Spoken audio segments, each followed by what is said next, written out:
आदरणीय गरीबदास साहिब जी को परमात्मा मिले, उसके पश्चात गरीबदास साहिब जी ने परमेश्वर कबीर जी की महिमा को,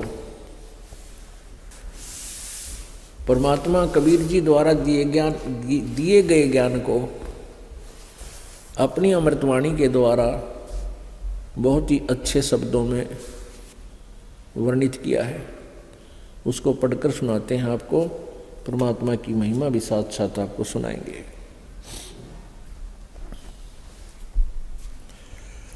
कस्तूरी नाम कबीर है, बिन छेड़े मैं कंते,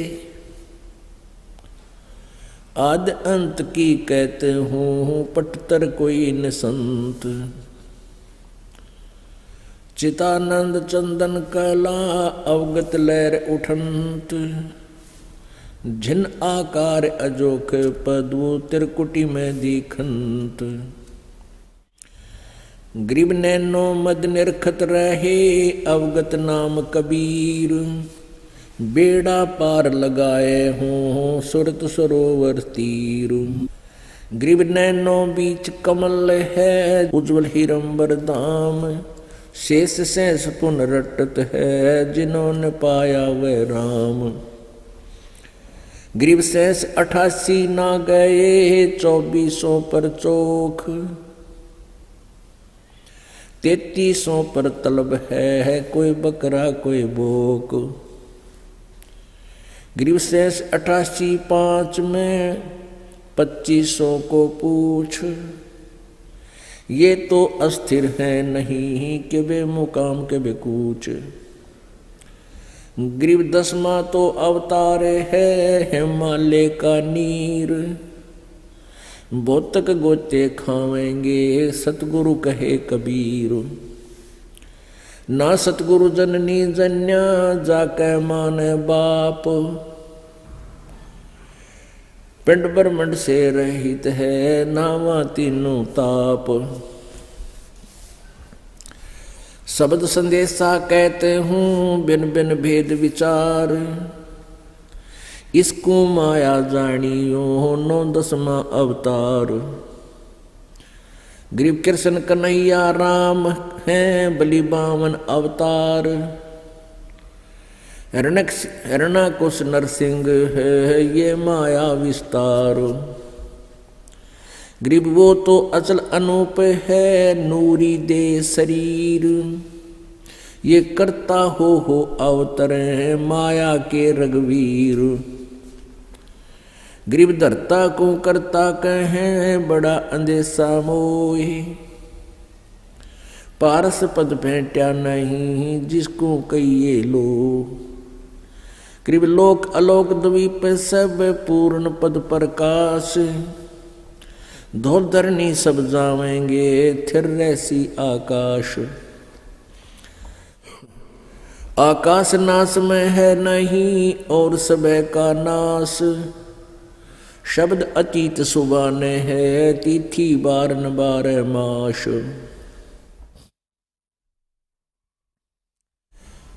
अब गरीबदास साहिब जी ने परमेश्वर कबीर जी की महिमा सुनाई है कि कस्तूरी नाम कबीर है और बिन छेड़े मैं कंते, यानी परमात्मा कबीर जी की में वो शक्ति है,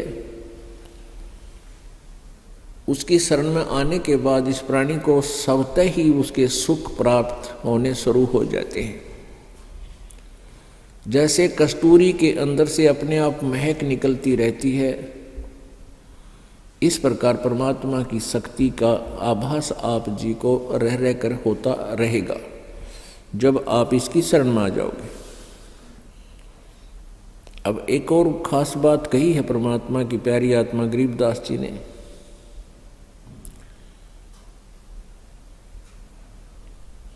शेष 88 ना गए 2400 पर चोख, 3300 पर तलब है कोई बकरा कोई बोक। शेष 88 5 में 2500 में पूछ, ये तो अस्थिर है नहीं कि बे मुकाम कब कूच। 10वां तो अवतार है हिमालय का नीर, भौतक गोते खावेंगे सतगुरु कहे कबीर। इसमें क्या बताया है कि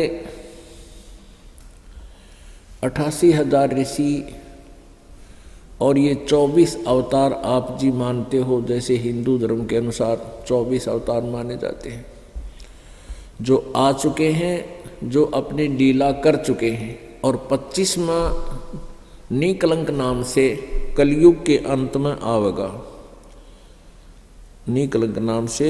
और सिंभल नगरी में विष्णुदत्त शर्मा के घर पे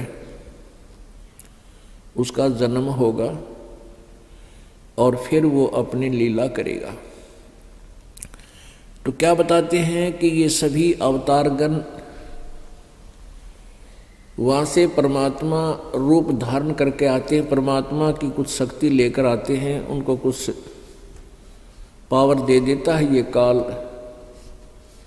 और उनका निर्धारित कार्य होता है, उसी को वो करते हैं। जैसे विष्णु जी आए थे, श्री राम रूप धार के रावण का वध किया, ऐसे ही श्री कृष्ण रूप में विष्णु जी आए तो जो उनके निर्धारित कार्य थे, कंसवध आदि जो भी उनकी लीलाएं आप पढ़ते हो, उन्होंने वो किए। लेकिन अंत में वो अपने कर्मों को बिगाड़ जाते हैं। यहाँ उन्होंने जितने पाप किए हैं वो उनके बैड अकाउंट में लिख दिए जाते हैं, और जब तक इनके पुण्य चलते हैं तभी तक ये विष्णु पद पर रहेंगे। फिर इनकी मृत्यु होगी, उसके बाद ये 84 लाख योनियों में चले जाएंगे। ये विधान है इस काल भगवान का। और जो हम सत्साधना करेंगे, कबीर परमेश्वर की भक्ति करेंगे, फिर हम इस लोक में दोबारा नहीं आएंगे, हमारा दोबारा जन्म नहीं होगा। 88,000 ऋषि भी जन्मते मरते हैं, ये भी पशु पक्षी योनियों में 84 लाख प्रकार के प्राणियों के शरीरों में कष्ट उठाते हैं।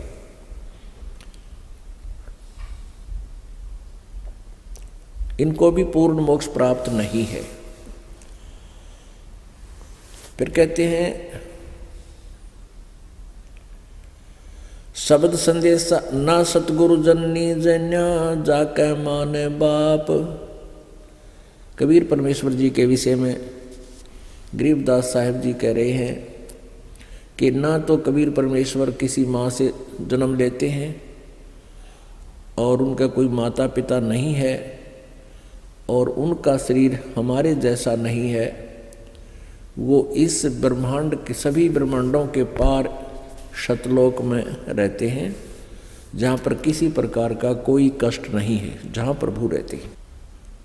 कृष्ण कन्हैया राम हैं बलि बावन अवतार,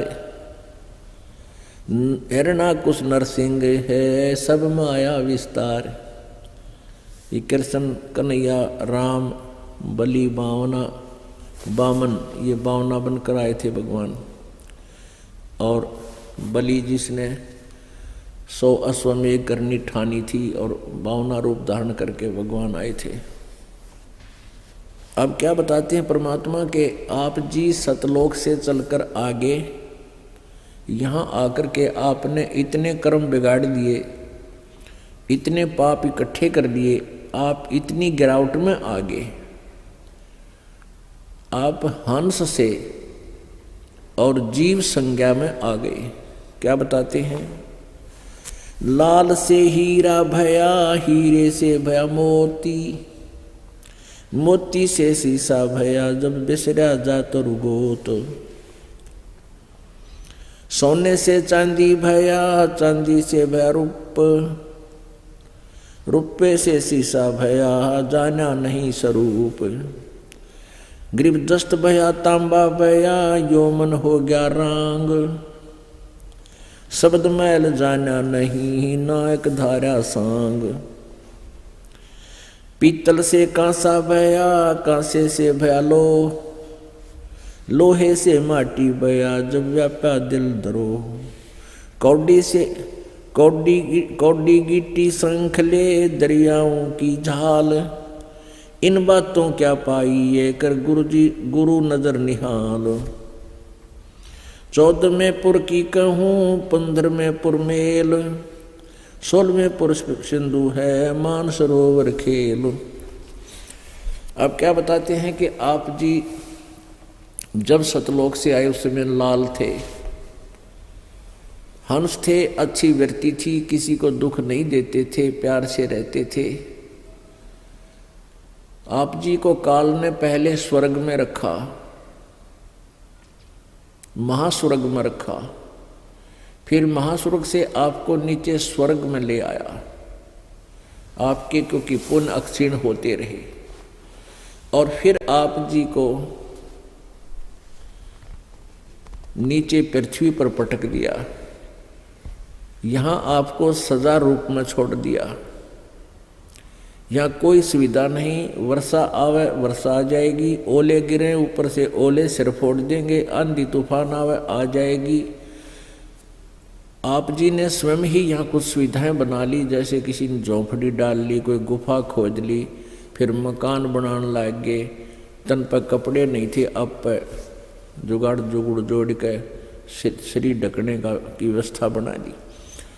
अब भी यहाँ भूकंप आ जाता है, फ्लड आ जाती है, तो गांव के गांव नष्ट हो जाते हैं।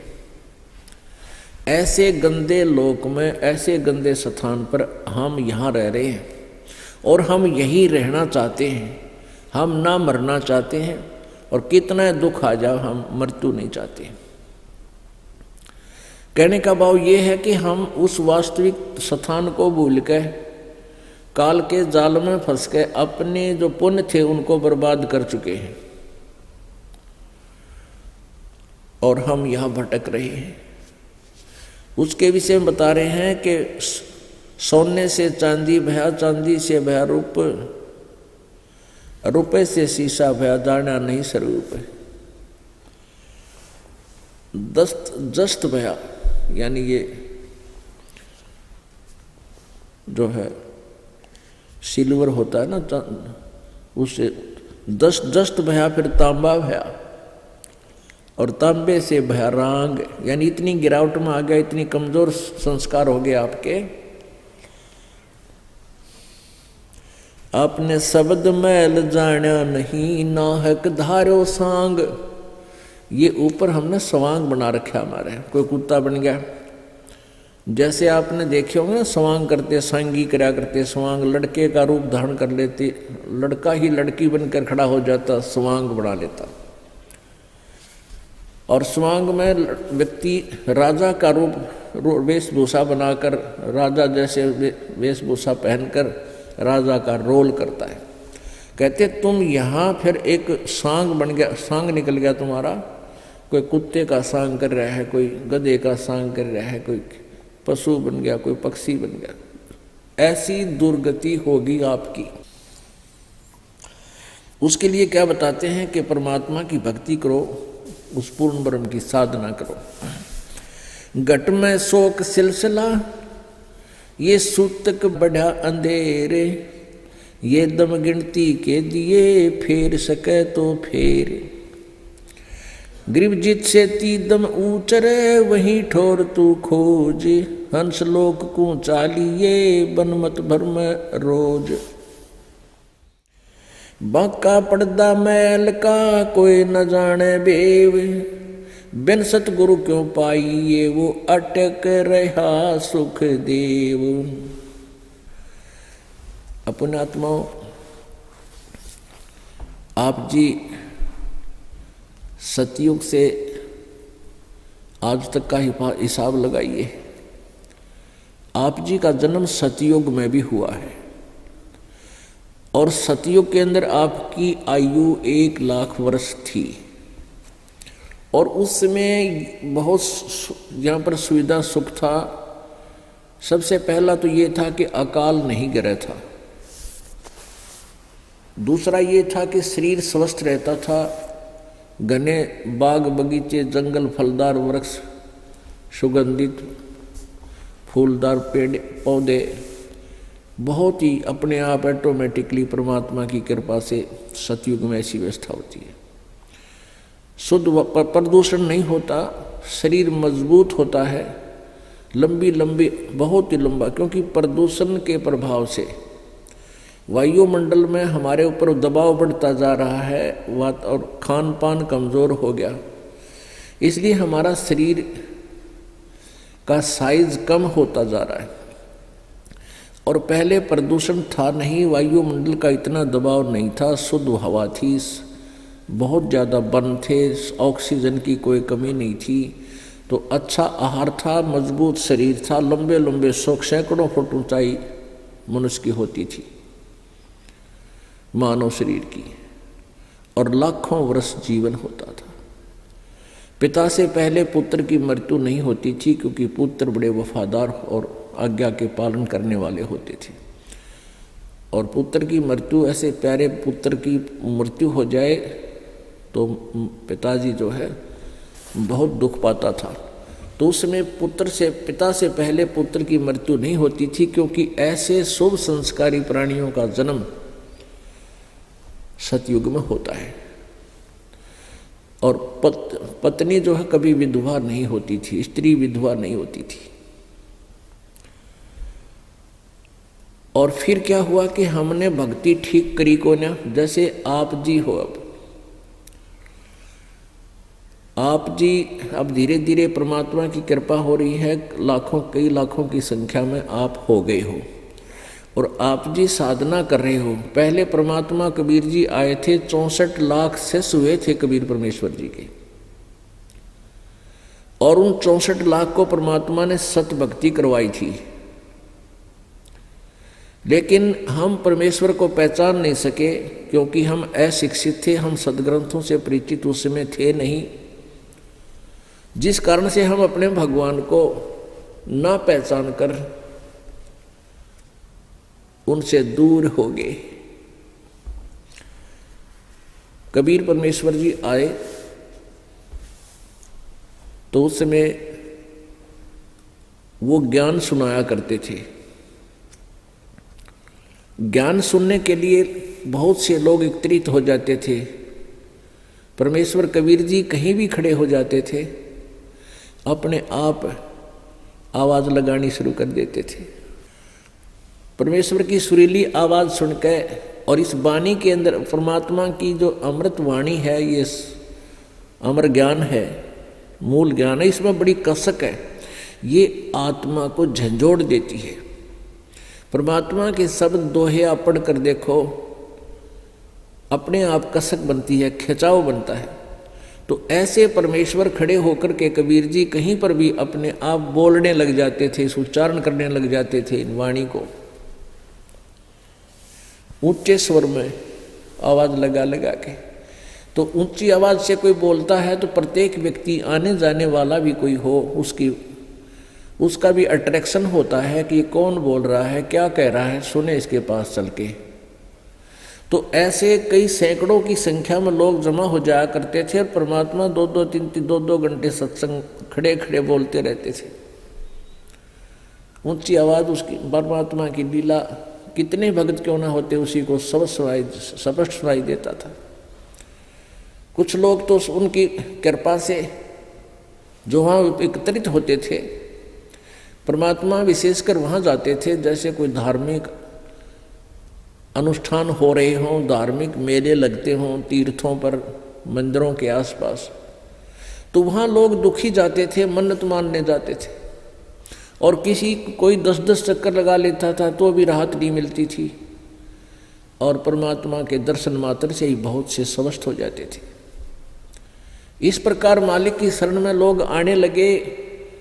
एक ही अटेम्प्ट में, एक ही बार में 10-20 व्यक्ति सुखी हुए। उन्होंने अपने रिश्तेदारों को बताया, औरों को बताया, परमात्मा के चरणों में आने लगे।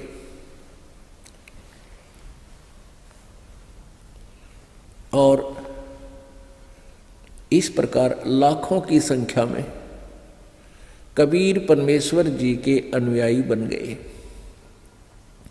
वो ज्ञान से कम, समाधान से ज़्यादा उनके निकट आए थे। क्योंकि दुखी प्राणी सतयुग के अंदर ये प्राणी बहुत दुखी नहीं था, और अब कलयुग में अपने पुण्यों को क्षीण करके अब ये गलत साधना करता रहा, उससे कोई लाभ इसको मिला नहीं।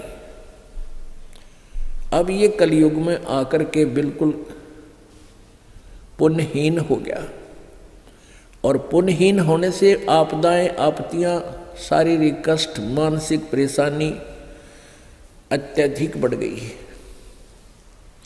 और जो साधनाएं आप जी करते थे उनसे कोई लाभ मिल नहीं रहा, उनसे लाभ नहीं मिलता, फिर कहाँ चलते हैं कि किसी झाड़े लवाने पाले पर चलते हैं, जंतर मंतर करवाने के लिए चलते हैं। जो पूजाएं तुम किया करते थे वो किस लिए करते थे? घर में सुख रहे, शरीर में सुख रहे, हम पर कोई आपत्ति ना आवे। और जब उनके करते करते आपत्ति बढ़ गई तो फिर कहाँ चले? कहीं किसी सियाने के पास झाड़ा लवाने, किधर भूत कढ़वाने, या फिर किसी मंदिर में पहुंच गए, वहाँ कहते वहाँ सुख होता है। फिर तुम जो साधना करते थे वो किस लिए कर रहे थे? वो गलत थी। जब तक आप पर आपत्ति नहीं आई थी, आप ये सोच रहे थे कि जो साधना हम कर रहे हैं सही है, और जब आई